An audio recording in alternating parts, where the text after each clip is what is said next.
Victoria en medio del sufrimiento. Me movieron mi mesita. Aquí está.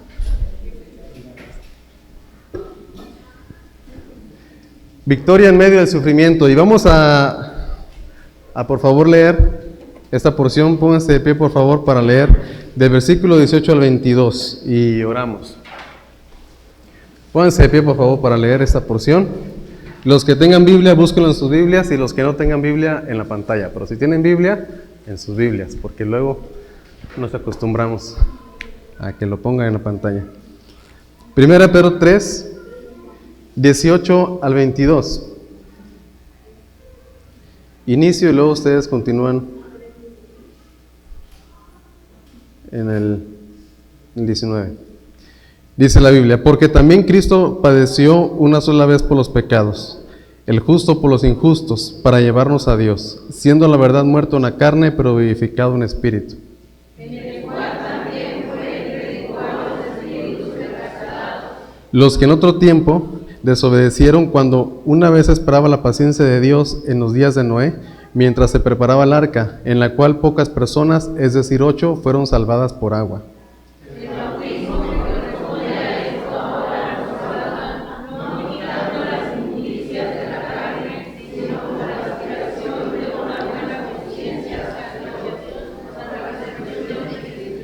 Juntos, quien habiendo subido al cielo, está a la diestra de Dios.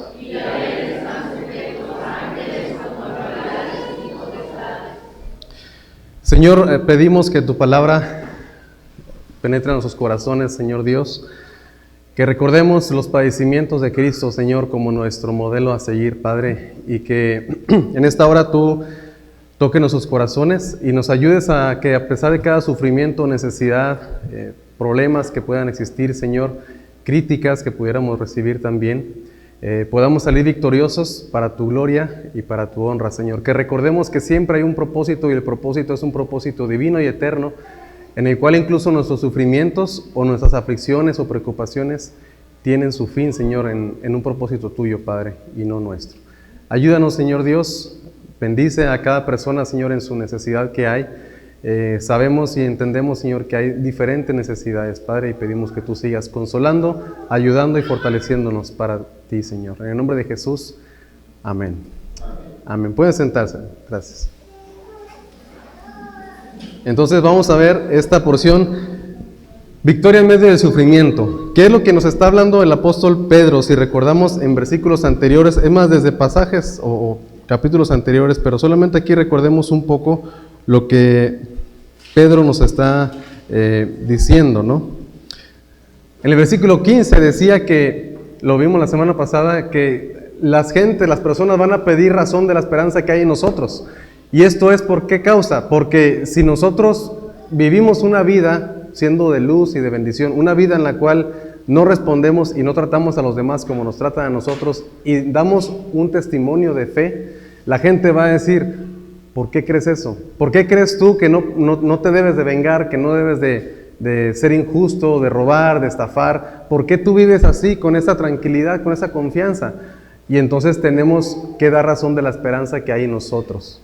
¿Por qué estás tan tranquilo, tan quieto, a pesar de los problemas? ¿No ves cómo estás y todavía confías en Dios? Y la gente nos puede pedir esperanza, razón de la esperanza que hay en nosotros, y nuestra respuesta debería ser entonces una respuesta, como dice Pedro, con mansedumbre y reverencia. Eso es lo que nos está diciendo. Y este texto de Pedro precisamente ha estado hablando, lo que hemos visto es que puede haber personas que nos hagan algún mal. Por ejemplo, en el versículo 14, mas también si alguna cosa padecéis por causa de la justicia, bienaventurados sois. No se amedrenten por temor de ellos. Había personas que estaban criticando a los cristianos de malhechores, eso dice el versículo 16, ¿no? Teniendo buena conciencia para que en lo que murmuran de vosotros como de malhechores sean avergonzados los que calumnian vuestra buena conducta en Cristo. Mejor es padeciendo hacer el bien que haciendo el mal, si la voluntad de Dios así lo quiere. Entonces, Pedro nos está hablando de que en ese tiempo estaba iniciando la persecución contra los cristianos. Incluso él le escribe su carta a los que han sido expatriados, a los que ya habían salido. Y entonces el apóstol Pedro les está diciendo: ustedes van a ser calumniados, es decir, van a hablar mal de ustedes, van a hablar chismes de ustedes y cosas que no son verdaderas. ¿Cómo debemos de responder? Pedro nos dice, haciendo el bien. Pedro nos dice, con buena conciencia. El mundo nos dice, pues defiéndete, haz lo tuyo y respóndele igual o de la misma manera o más fuerte para que se calme. Y Pedro tal vez recordó el Proverbios 15:1, la blanda respuesta quita la ira, mas la palabra áspera hace subir el furor. De manera que Pedro está enseñando que, y es difícil, yo lo sé, no es fácil, pero Pedro está enseñando a ser mansos. No mensos, sino mansos, es diferente. Manso es que a pesar de que tenemos la fuerza y la posición para dañar a las personas, decidimos no hacerlo. Eso es alguien manso. Alguien que tiene la fuerza pero no lo hace. Como un animal que es manso, pero él no es menso, o sea, no lo hace, va a la barranca y se va a tirar, porque es que es muy mansito. Es mansito, pero no a tal grado, ¿no? Y también nosotros, la Biblia nos llama a manifestar la mansedumbre, y Pedro nos recuerda mucho esto, haciendo el bien, a pesar de las críticas que hay. E inicia el versículo 18, nos quedamos en el 17 la semana pasada, e inicia el versículo 18, dice, porque también Cristo padeció una sola vez por los pecados, el justo por los injustos. ¿Cuál es nuestro ejemplo a seguir? El Señor Jesús. Dice Pedro, ustedes están padeciendo, ok, van a responder de esa forma, y tal vez la respuesta puede ser, Señor, o Pedro, ¿pero cómo? ¿Por qué? Y Pedro nos dice, recuerden ¿a quién? A Cristo, porque también, dice Pedro, también Cristo padeció. Recordemos entonces lo que dice 1 Pedro 2, 21 al 24, es decir, los versículos de hace unas 4 semanas. 1 Pedro 2, 21 al 24, creo que eso le correspondió a Alfredo compartirlo cuando yo estaba afuera. Pues para esto fuisteis llamados, ¿para qué? Para sufrir, incluso haciendo lo bueno, lo que dice el versículo 20. Dice el 21, porque también Cristo padeció, otra vez nos dice, están padeciendo, están sufriendo, les están criticando, les están diciendo cosas, y Pedro dice, para esto fueron llamados. Algo curioso que vimos en la introducción de la carta, veíamos que Pedro era una persona que no quería sufrir, para nada, ni que la gente sufriera. Recuerden que él fue el que le dijo al Señor Jesús, Señor, que no te acontezca nada de esto. No, tú no tienes que pasar eso, que sufrir eso. Cuando vinieron a arrestar a Jesús, ¿qué hizo Pedro? Sacó su espada y le cortó la oreja a uno. Pedro no quería que la gente sufriera. Él no quería sufrir. Cuando vinieron y le dijeron, ¿eres tú el que estaba con Jesús? ¿Qué dijo Pedro? No. Si es cierto, estás hablando como ellos. No. Mira tu forma. No, yo... Y maldijo. Dice la Biblia que él maldijo. Yo no soy. Imagínense. Ahora Pedro, transformado por el Espíritu Santo, ¿qué es lo que dice aquí? Para esto fuimos llamados. ¿Para qué? Versículo 21, en el capítulo 2. Porque también Cristo padeció por nosotros, dejándonos ejemplo para que sigáis sus pisadas. El cual, Cristo, no hizo pecado ni se halló engaño en su boca. Quien cuando le maldecía no respondía con maldición, cuando padecía no menosaba, sino encomendaba la causa al que juzga justamente. Y dice que Él llevó nuestros pecados sobre el madero, para que estando muertos a los pecados vivamos a la justicia. ¿Quién es nuestro mayor ejemplo? Es Jesucristo. Si nos decimos que somos cristianos, entonces deberíamos de cada vez ser más semejantes a Jesús. Y no estoy diciendo que somos perfectos, para nada, pero sí que nuestra vida se manifieste en el hecho de decir, antes cualquier cosita me decían, antes mi mecha, como decíamos somos de mecha corta, antes mi mecha era así, cualquier cosita y órale, rápido. Pero ahora tal vez mi mecha es un poquito más grande, ¿no? Tampoco puedo decir que es de 1 metro, pero un poquito más grande. Y esperemos que conforme vayamos creciendo espiritualmente, vayamos siendo más semejantes a Jesús en ese aspecto, de que cuando le maldecían, no respondía con maldición. ¿Cómo respondemos nosotros cuando nos dicen, oye, tú eres un... ¿Cómo le decimos? ¿O cómo le dicen? Muchos lo que dicen es, ay, sí, bueno, allá en Saltillo, y tú vendes piñas en la Alameda, algo así, o sea, y tú no, ¿a poco tú también tienes cola que te pise, no? Vean lo que dice Marcos 14, 33 y 34 y Hebreos 12, 2. Solamente hablar un poco del padecimiento de Cristo. Aquí hay varias personas que saben de medicina e incluso ha habido artículos escritos por médicos que dicen cómo fue el sufrimiento de Cristo y qué es lo que sufrió Cristo en la cruz. Y entonces hacen un artículo grande, lo leí en la semana, pero no lo quise, no iba yo a dar un artículo médico, pero dice que el sufrimiento fue tan fuerte, y su angustia fue tanta que incluso, como dice la Biblia, que él sudaba como grandes gotas de sangre, y es una condición médica, si no mal recuerdo, hematridosis o algo así, en la cual la angustia y el estrés es tan fuerte que se rompen los vasos sanguíneos. Muy bien, ¿no? Que sí saben, yo digo. Marcos 14, 13 y 34. Dice también que el sufrimiento fue tanto que cuando él estaba colgado en la cruz, tenía que arrastrarse de la espalda que había sido lastimada y lacerada y azotada, tenía que arrastrarse para poder agarrar aire otra vez. Por 6 horas estuvo colgado en la cruz. Por 6 horas tenía que volver a hacer esto para respirar. Y las burlas y las críticas, y le escupían y le arrancaron la barba y lo desnudaron. La Biblia dice que lo desnudaron. Nosotros lo vemos en la película, lo vemos todavía ahí la Biblia dice que lo desnudaron. Sería bueno investigar hasta qué grado fue o cuándo se consideraba una persona desnuda, pero dice que estaba desnudado. Y si vemos cómo era en ese tiempo y la fuerza del castigo sobre él, porque se le consideraba un hereje y alguien que ocasionaba revueltas y todo eso, era la mayor vergüenza posible que pueda pasar a este hombre. Imagínense entonces hasta qué grado. Marcos 14, 33 y 34. ¿Quién lo tiene, por favor? ¿Alguien que lo tenga o lo leo? Y tomó consigo a Pedro, a Jacobo y a Juan, y comenzó a entristecerse y angustiarse, y les dijo: mi alma está muy triste hasta la muerte, quedaos aquí velad. Comenzó a entristecerse y angustiarse, dice en otra versión, dice: es tal la angustia que me invade que me siento morir. Quédense aquí y manténganse despiertos. Él sentía una angustia muy, muy fuerte, Jesús. Ese es el padecimiento que él tuvo. En Hebreos 12:2 dice: puesto los ojos en Jesús, el autor y consumador de la fe, el cual por el gozo puesto delante de él sufrió la cruz. Vean cómo la palabra que usa: sufrió la cruz, menospreciando el oprobio, es decir, que no le importó las críticas que le estaban haciendo, y se sentó a la diestra del trono de Dios. Fijemos la mirada en Jesús, el iniciador y perfeccionador de nuestra fe, quien por el gozo que le esperaba. ¿Cuál es el gozo que a él le esperaba? Las personas salvadas y redimidas. Ese es el gozo. O sea, él lo hizo y sufrió y soportó, porque él sabía que iba a haber una recompensa. ¿Cuál era la recompensa? Miles de millones de personas salvadas por la cruz. Esa es la recompensa, y por eso él soportó, porque él sabía que si no soportaba no iba a haber salvación. Y entonces él soportó la cruz por el gozo puesto delante de él, el gozo que le esperaba. Soportó la cruz menospreciando la vergüenza que ella significaba, y ahora está sentado a la diestra del trono de Dios.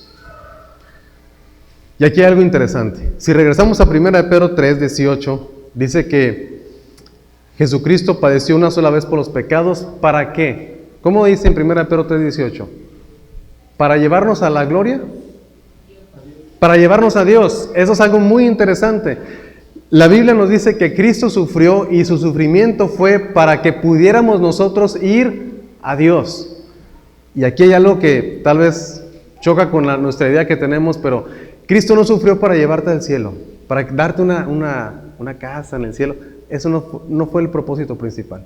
Porque ¿de qué sirve estar en un lugar así si no está Dios ahí presente? Esa es la diferencia entre alguien que cree de verdad y alguien que se simpatiza con la idea del Evangelio. El simpatizante dice: yo quiero ir al cielo. ¿Por qué? Porque ahí ya no hay llanto, ya no hay tristeza, ni clamor, ni dolor, y las primeras cosas pasaron. Allá no voy a sufrir, no voy a tener escasez, no voy a tener problemas, no voy a tener nadie con quien lidiar, incluso ya ni esposa ni hijos, nada. Yo voy a estar ahí feliz y pleno. Voy a estar ahí, ya no voy a tener nada, ni vecinos. No voy a tener nada ahí. Voy a estar ya feliz y pleno. Y alguien que sí cree dice: porque ahí va a estar mi Señor. Oye, si el lugar está feito, no importa, ahí está mi Señor, ahí está mi Salvador. La diferencia es que alguien quiere estar con Dios y no ve solamente su beneficio personal, sino que él ve llevarnos a Dios, como dice aquí. Jesucristo por eso sufrió, para llevarnos a Dios. ¿Por qué? Porque a causa de nuestro pecado, Y aquí recordamos solamente, si pueden anotarlo si quieren anotar, tal vez no lo vamos a ver todos, pero a causa de nuestro pecado éramos enemigos de Dios. Efesios 2 dice eso, que éramos por naturaleza hijos de ira, lo mismo que los demás. Siendo extraños y enemigos en nuestra mente, dice Colosenses 1:21, ahora nos ha reconciliado. Romanos 5:10, dice la palabra de Dios en Romanos 5:10, pues si siendo enemigos fuimos reconciliados con Dios por la muerte de su Hijo, ¿cómo no nos dará también con Él todas las cosas? Nos enseña que éramos enemigos de Dios, no porque Él sea el malo, sino porque nosotros, nuestro pecado y nuestra maldad, y entre más entendemos nuestro pecado, más sabemos que el sufrimiento de Jesús fue algo tremendo, no fue algo sencillo. ¿Por qué razón Cristo padeció? Bueno, porque éramos enemigos de Dios y porque solo Cristo puede darnos esa salvación, no hay nadie más. Esa es la razón por la cual Él sufrió, por la cual Él soportó y aguantó, y lo humillaron a tal grado que, como dice la Biblia en Isaías 53, quedó desfigurado, quedó irreconocible, molido por nuestros pecados. Curiosamente usa esa palabra, molido por nuestros pecados. El castigo de nuestra paz fue sobre Él. Para que tú y yo tuviéramos paz con Dios, tuvo que haber un sufrimiento, Jesús. Solo Cristo puede darnos la salvación. 1 Timoteo 2:5 dice, porque hay un solo Dios y un solo mediador entre Dios y los hombres, Jesucristo hombre. Por eso aquí está la imagen más o menos ahí representativa. No pongamos el enfoque en el lugar, que a veces, ¿quieres ir al cielo? No está mal, pero puede confundir a las personas. Decirle, ¿quieres ir a Dios? ¿Quieres tener una relación con Dios? ¿Quieres estar con Dios eternamente? Porque he escuchado luego pastores que dicen, muchos quieren estar en el cielo, pero no quieren estar con Dios. Curiosamente, él decía, yo creo que ellos no son salvos. Yo diría, bueno, tal vez están empezando a amar a Dios. Entre más se acercan a Dios, más van a amarlo y les va a gustar más la persona de Dios. No pongamos el enfoque en el lugar, sino en la persona de Dios, porque en Dios está la plenitud de gozo. Vean lo que dice Salmo 16:11. En tu presencia hay plenitud de gozo, delicias a tu diestra para siempre. En la presencia de Dios, no en el lugar tal cual, sino en la presencia de Dios hay plenitud de gozo. Y Juan 10:10, la semana pasada lo citamos porque hablamos de si alguno quiere amar la vida y ver días buenos, refrene su lengua de mal y sus labios de hablar engaño.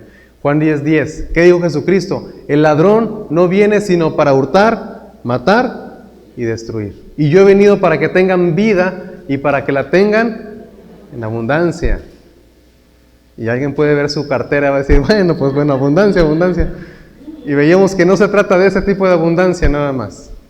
Se trata de una abundancia espiritual, social, en la paz, tranquilidad, la quietud, lo que Dios puede darnos, la confianza, vivir confiados en Dios. Esa es la bendición que Dios quiere darnos y que Jesús dice, he venido para que tengan vida y para que la tengan en abundancia. Veamos lo que dice Pedro. 1 Pedro 3. Y tratemos de ver a dónde nos lleva Pedro. Vean, y espero dar la idea principal. 3:18. Porque también Cristo padeció una sola vez por los pecados, el justo por los injustos, para llevarnos a Dios, siendo la verdad muerto en la carne, pero vivificado en espíritu. El por qué es interesante. Está conectando el sufrimiento del creyente con el sufrimiento de Cristo. Pero está conectando también el propósito. En palabras tal vez sencillas, y la idea principal es, Cristo sufrió para que haya salvación. Tal vez te va a tocar sufrir para que más personas conozcan a Dios por medio de tu sufrimiento, o por medio de tu respuesta, o por medio de tu carácter, por medio de tu conducta en medio de las aflicciones. Hay personas que pueden ser despertadas a Dios. Pero a veces, como se dice actualmente mucho esa palabra, no nos gusta el proceso, no me gusta mucho usar palabras que luego se pueden confundir, pero a veces estamos en el proceso en el cual Dios quiere usar nuestra vida para dar un buen testimonio en medio del sufrimiento y decimos, no sufro, en ninguna manera me acontezca esto, me salgo y ya. Pero hermanos, tal vez es eso lo que Dios quiere hacer en nuestra vida y es difícil, pero no lo hacemos en nuestra fuerza, lo hacemos en el poder de Dios. Eso es interesante. Que nuestras aflicciones, sufrimientos y la forma en que los soportamos sea también para que más personas conozcan del Señor. Eso es algo interesante. Tal vez nuestras aflicciones, tal vez nuestros sufrimientos, tal vez la forma en la que los sobrellevamos debería de mejorar para que más personas puedan conocer al Señor Jesús. Y les puse ahí como recordatorio el versículo 15. El versículo 15. ¿Qué dice el versículo 15? Sino glorificar a Dios el Señor en nuestros corazones y estar siempre preparados para presentar defensa con mansedumbre y reverencia ante todo El que os demande. las razones de esperanza que hay en nosotros. Así es. Así como Cristo nos ha dado ese ejemplo, lo que veíamos. ¿Cuál es ese ejemplo? De que a pesar de que le maldecían, no respondía con maldición. Eso es lo principal de la enseñanza. Pero ahora, y aquí voy solamente a mencionar algunas cosas, porque cuando he dicho esto, a veces cuando hablamos de Santiago y cuando hablé de Efesios y no me acuerdo en qué otro, dije, voy a hablar de Pedro, pero voy a encontrarme con ese pasaje y yo me gustaría brincarlo y decir, aquí termina 1 Pedro 3, vamos al 4.1 la siguiente semana. Pero seré injusto delante de Dios no ver esos pasajes. Entonces, ahora veamos uno de los textos más confusos y malentendidos de todo el Nuevo Testamento. Eso es uno de los textos más confusos del Nuevo Testamento y más malentendidos y con muchísimas interpretaciones erróneas y algunas posiciones buenas. Antes de esto, recordemos o veamos una regla bíblica. Esta es una regla muy interesante. Un pasaje oscuro como este de Pedro, o sea, oscuro se refiere a que como que no lo entiendo, como que tengo que leerlo y volver a leerlo y ver varias versiones y ver cómo Dios me va a enseñar. Bueno, un pasaje oscuro se entiende o se interpreta a la luz de pasajes claros. Es como que está oscuro, le pongo más luz para ver y entonces ya lo entiendo más. Un pasaje oscuro se entiende a la luz de pasajes claros. Hay varios pasajes oscuros que uno dice, oye, entonces aquí está enseñando que hagamos tal cosa o tal cosa. No, o sea, te está diciendo que eso pasó, pero no que lo tienes que hacer. Esos son algunos ejemplos. Ahora, ¿cuáles son esos pasajes? 19, 20, 21. Son esos tres versículos que han hecho mucho problema. Dice el 3:19. Bueno, al final del 18. Muerto en la carne, pero vivificado en espíritu, en el cual, o sea, en el espíritu, también fue y predicó a los espíritus encarcelados. Y explica cuáles. Los que en otro tiempo desobedecieron cuando una vez esperaba la paciencia de Dios en los días de Noé, mientras se preparaba el arca en la cual pocas personas, es decir, 8, fueron salvadas por agua. ¿De qué está hablando ese pasaje? Bueno, dice que Cristo predicó a los espíritus encarcelados, pero el predicar no siempre está connotado con predicar para que la gente se salve. El predicar viene una palabra que significa proclamar. ¿Qué es lo que hacemos nosotros? Proclamamos una noticia, el Evangelio, hablamos el Evangelio. Y Jesús lo que hizo fue a predicar, fue a proclamar, no en el sentido de proclamar, predicó en el sentido de proclamar su victoria sobre el pecado y el cumplimiento de la redención. No en el sentido de predicarle para que se salven. No en el sentido,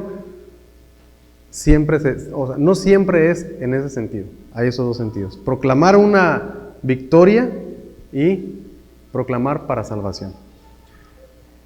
Lo más probable es que Jesús predicó en ese sentido. Ahora, la pregunta es, ¿quiénes fueron? Porque dice que fue y les predicó a los espíritus encarcelados. Y también sé que aquí hay algunas personas que les gusta luego investigar y buscar y ver y luego tal vez entre semana me van a decir, pero yo vi esto, yo vi aquello y está bien, me gusta platicar. Decía ahí, hacen cada pregunta que es buena también para mí. ¿Cuáles son esos espíritus encarcelados? Hay muchas posiciones, pero solamente les voy a dar dos que son las posibles. Y hay algo interesante aquí. No hay que ser dogmáticos o no hay que ser enfáticos y decir, es así y así fue y no hay otra posición, no. Hay muchas que son muy alocadas, pero hay dos que son posibles.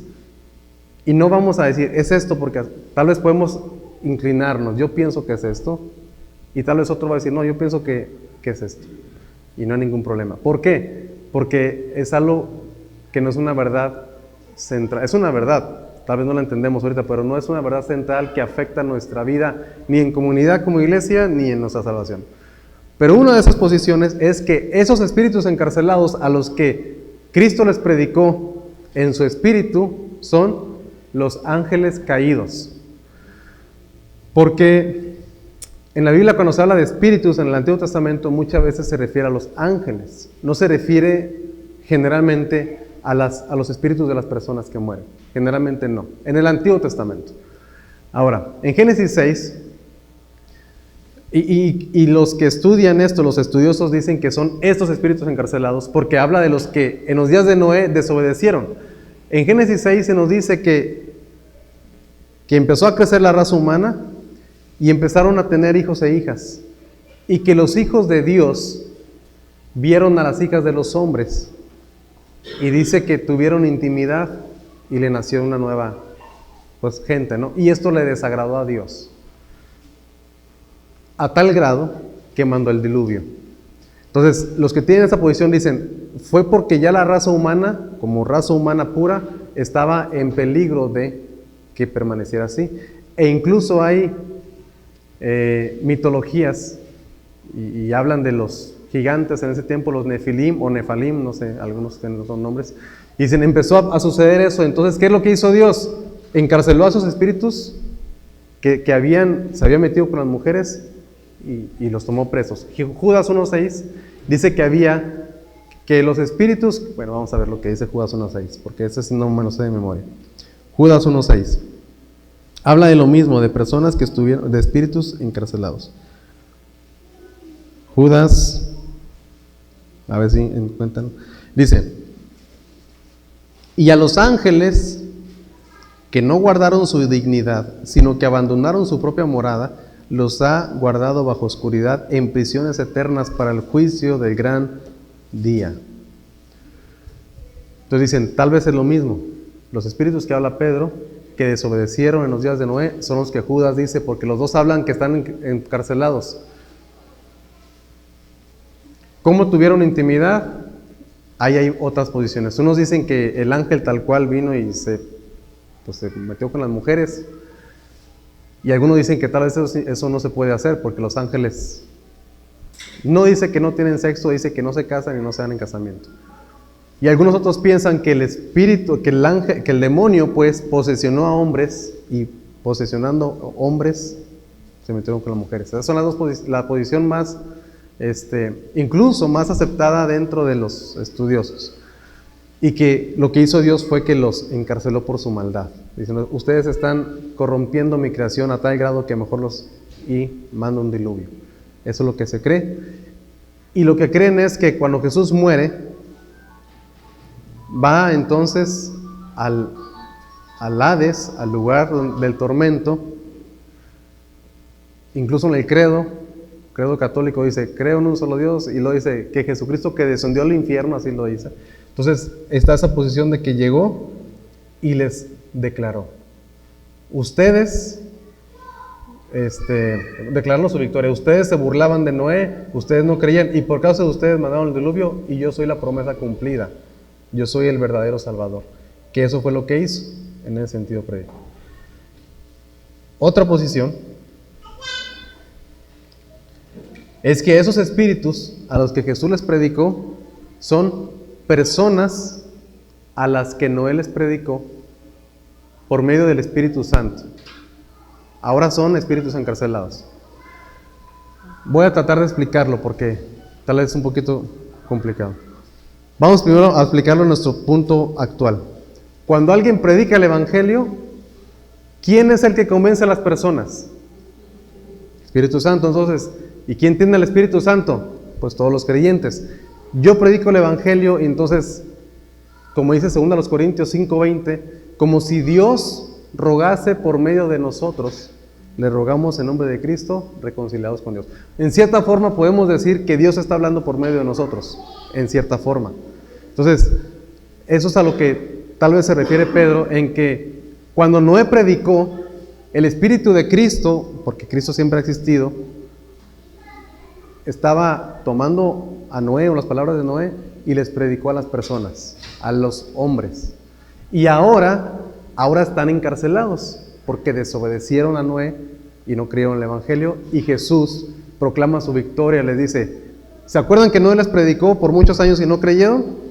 Pues yo soy la promesa cumplida. ¿Se acuerdan del arca y que se burlaban del arca? Yo soy el arca ahora. Entonces no sé si tiene sentido esto. Segunda de Pedro 2:5, vean lo que dice, porque tampoco me acuerdo lo que dice. Segunda de Pedro 2:5, dice, y si no perdonó al mundo antiguo, sino que guardó a Noé, pregonero de justicia, con otras 7 personas. O sea, está hablando de que Noé pregonaba, Noé predicaba el Evangelio. Y en Efesios 5, 20, 21, dice que debemos de andar como hemos aprendido de Cristo. Y Pablo dice, si es que en verdad han escuchado a Él. Oye, pero los efesios nunca estuvieron en el tiempo de Cristo. ¿Cómo es que alguien dice, yo escuché a Cristo? Por medio de la predicación, por medio de leer la palabra, decimos, Cristo me está hablando. No escuchamos la voz audible, pero sabemos que Dios está trabajando en nosotros. Entonces, esa es otra posición, ustedes toman la que quieran, pero esta es una posición que también le veo sentido, en el cual Cristo predicó por medio de Noé a esas personas, y ahora son espíritus encarcelados. Y llegamos al versículo 21. Entonces, ya pasé uno de los 2 filtros. Uno que otro me vio feo, pero mejor no lo volteo a ver tampoco. Dice el versículo 21. Ahora, aquí, ténganme paciencia, 5 minutos por favor. El bautismo que corresponde a esto ahora nos salva, no quitando las inmundicias de la carne, sino como la expresión de una buena conciencia hacia Dios, por la resurrección de Jesucristo. Si lo leemos sin paréntesis, dice, el bautismo que corresponde a esto ahora nos salva por la resurrección de Jesucristo. Hay varias versiones que tal vez nos pueden ayudar. Y esa agua representa el bautismo que ahora ustedes también los salva. Esa es como que la versión más difícil de entender. Nueva Biblia Viviente. El bautismo no es para limpiar nuestro cuerpo, sino para comprometernos con Dios a tener una buena conciencia. Esta salvación es posible, ¿por qué? Por la resurrección de Jesucristo. Está diciendo claramente que la salvación es por la resurrección de Jesucristo. El agua del diluvio simboliza el bautismo que ahora los salva a ustedes, no por quitarle la suciedad del cuerpo, sino porque respondieron a Dios con una conciencia limpia y es eficaz por la resurrección de Jesucristo. La NBI dice, lo cual simboliza el bautismo que ahora los salva también a ustedes. El bautismo no consiste en la limpieza del cuerpo, sino en el compromiso de tener una buena conciencia delante de Dios. Esa salvación es posible por la resurrección de Jesucristo. Otra vez nos dice, por la resurrección de Jesucristo. ¿Cuáles son las posiciones en cuanto a esto? Voy a darles 4 posiciones. La primera, la que no es bíblica, es el bautismo en agua salva. Lo más fácil tal vez es decir eso. Bueno, el bautismo en agua esa es la que salva, ya. Porque ahí dice el bautismo salva. Bueno, sí dice eso, pero vamos a pensar ahorita en otras cosas. Otros, que es la posición que incluso yo creo que yo entendí cuando empecé en el cristianismo, es el bautismo nos salva no quitando nuestros pecados, como dice ahí, no limpiando las impurezas de nuestro cuerpo, sino que nos salva de tener una mala conciencia y nos da una limpia conciencia de obediencia. Es decir, el bautismo me ayuda a estar consciente y tener una conciencia limpia de decir, yo he obedecido a Dios. Eso es lo que creo que es lo que me explicaron. No sé, Absalón, ¿es más o menos así? ¿Sí? Ah, bueno. Hay que borrar eso por si luego lo ven ahí. Eso es lo que a mí me explicaron. Ahora, pensando un poquito más en esto, recordemos, ¿qué significa bautismo? Así, la palabra, ¿qué significa bautizo? ¿Qué significa? A ver, los que les he discipulado. Muy bien, inmersión o sumergir o zambullir, eso es bautizar. Entonces, bautizar o bautismo significa sumergir o zambullir, eso significa bautismo. No se tradujo porque había problemas en esos tiempos de que no, es que, y luego todos los otros que no dicen así, entonces, bueno, había problemas muy fuertes, solamente se transliteró. Ahora, ¿cuál es otra posición? Dice que el bautismo que corresponde a esto ahora nos salva. Otra posición es que se refiere al bautismo espiritual, o sea, cuando Dios nos sumerge en su familia. En Romanos 6 dice que los que hemos muerto en Cristo, y ahí está hablando del bautismo, el que sucede cuando alguien cree en Cristo. En 1 Corintios 12 también Pablo dice, porque todos hemos sido bautizados por un mismo espíritu. ¿Qué significa eso? Él está hablando del cuerpo de Cristo y está diciendo, en otras palabras, que todos hemos sido injertados o metidos en el cuerpo de Cristo. Ya todos somos parte de una familia. Y eso es lo que algunos pueden pensar también. Este bautismo es el que me salva. ¿Cuál? El bautismo espiritual, en el cual Dios me sumerge en su familia. Porque bautismo es sumergir. También tiene sentido. Y la cuarta, que en esa semana dije, yo creo que esta tiene más sentido.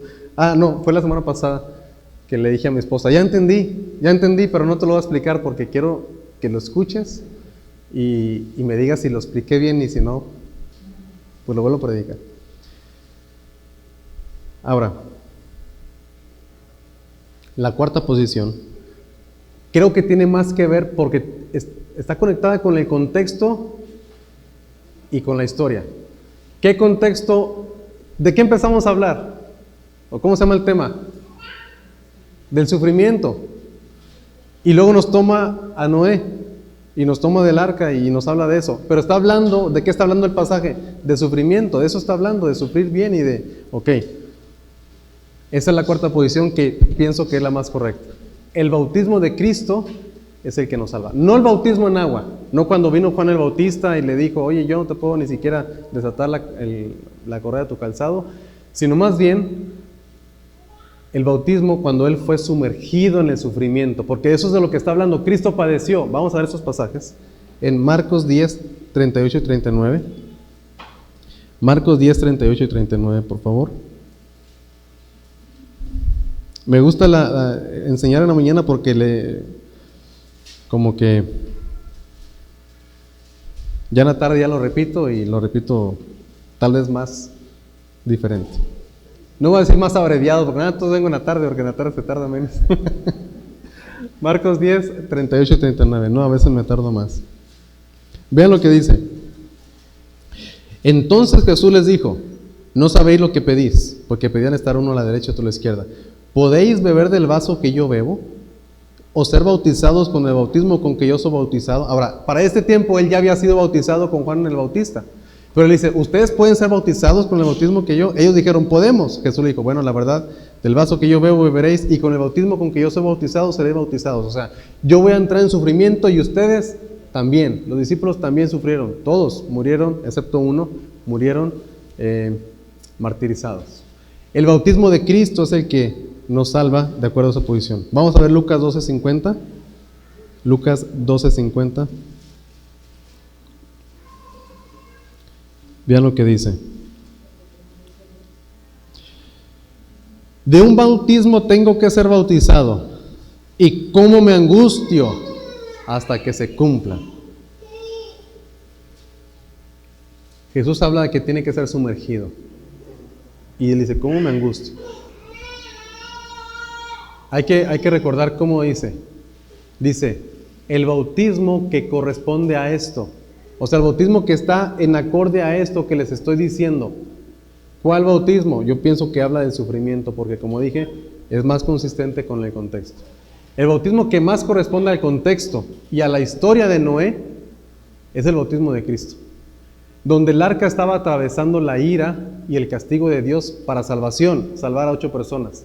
Pero el arca estaba siendo, en cierto sentido, sumergida, pues por el agua y todo, y la ira de Dios estaba siendo atravesada por eso. Así Cristo fue sumergido en la ira y el castigo del Padre para salvarnos. Y pienso que Pedro, cuando habla de esto, él está pensando en el bautismo de Cristo. El bautismo de sufrimiento, que está de acuerdo a esto, del sufrimiento del cristiano, de los padecimientos de Cristo y de la historia de Noé, que era para salvación, es el que a ustedes les salva.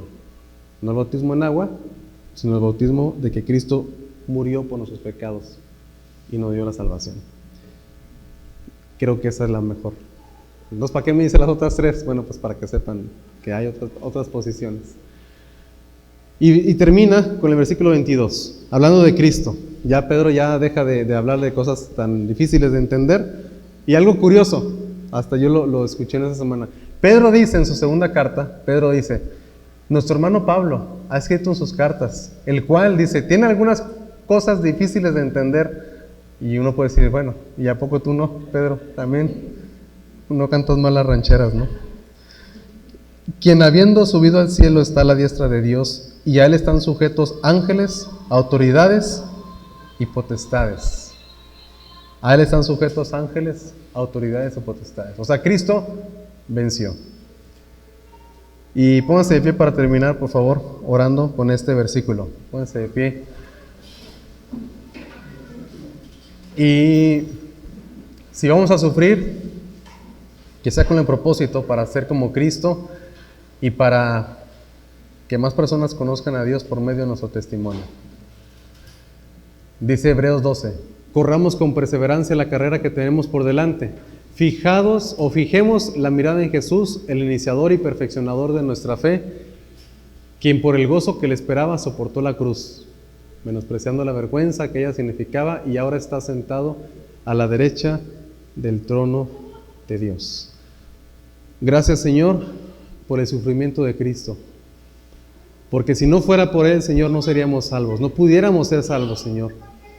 Gracias porque Él soportó la cruz, Señor. Gracias te damos por su vida entregada en nosotros, Padre.